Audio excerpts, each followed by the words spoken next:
কথা একটাই, দুনিয়ার কারোর সাথে মশওয়ারার দরকার নাই। আমিরের সাথে আল্লাহর সম্পর্ক, আপনি আল্লাহর সাথে সম্পর্ক করে আল্লাহর সাথে মশওয়ারা করে হেফাজতকে সামনে এগিয়ে নিয়ে যাবেন, কর্মসূচি ঘোষণা করবেন। ইনশাআল্লাহ আমরা নওজোয়ান কর্মীরা জান বাজে রাখবো, রাখবেন তো? আমরা নওজোয়ানরা রক্ত দেবেন তো? আমরা নওজোয়ানরা আপনার নেতৃত্বে জেল খাটতে রাজি আছেন তো?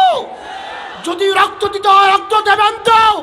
যদি ফাঁসির কাষ্ঠেও ঝুলতে হয় বাংলার জমিনে আপনার নেতৃত্বে ইসলাম কায়েম করার জন্য আমরা ফাঁসির কাষ্ঠেও ঝুলতে দ্বিধাবোধ করব না ইনশাআল্লাহ।